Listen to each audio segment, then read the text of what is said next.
ladies and gentlemen, the very word secrecy is repugnant in a free and open society, and we are, as a people, inherently and historically opposed to secret societies, to secret oaths, and to secret proceedings.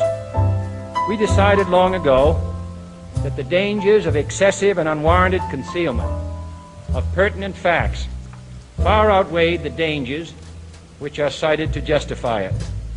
Even today, there is little value in opposing the threat of a closed society by imitating its arbitrary restrictions.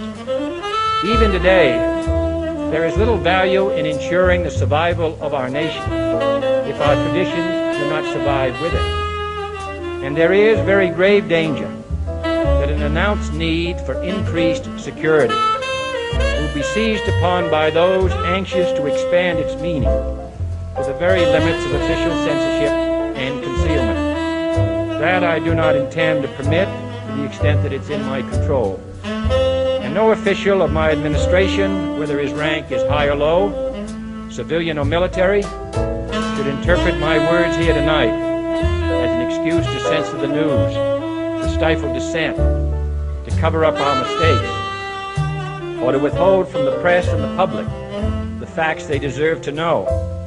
For we are opposed around the world by a monolithic and ruthless conspiracy that relies primarily on covert means for expanding its sphere of influence, on infiltration instead of invasion, on subversion instead of elections, on intimidation instead of free choice, on guerrillas by night instead of armies by day.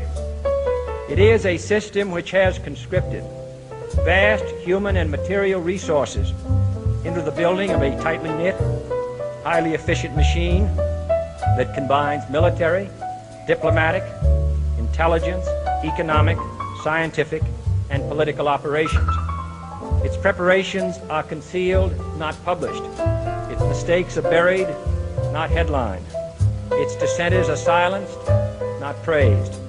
No expenditure is questioned, no rumor is printed, no secret is revealed. No president should fear public scrutiny of his program, for from that scrutiny comes understanding, and from that understanding comes support or opposition, and both are necessary. I am not asking your newspapers to support an administration, but I am asking your help in the tremendous task of informing and alerting the American people. For I have complete confidence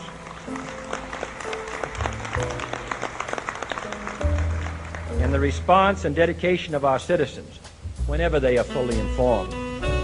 I not only could not stifle controversy among your readers, I welcome it. This administration intends to be candid about its errors. For as a wise man once said, an error doesn't become a mistake until you refuse to correct it. We intend to accept full responsibility for our errors, and we expect you to point them out when we miss them. Without debate, without criticism, no administration and no country can succeed, and no republic can survive. That is why the Athenian lawmaker Solon decreed it a crime for any citizen to shrink from controversy. And that is why our press was protected by the First Amendment, the only business in America specifically protected by the Constitution, not primarily to amuse and entertain, not to emphasize the trivial and the sentimental, not to simply give the public what it wants, but to inform, to arouse, to reflect, to state our dangers and our opportunities, to indicate our crises and our choices, to lead, mold, educate, and sometimes even anger public opinion. This means greater coverage and analysis of international news, for it is no longer far away and foreign, but close at hand and local.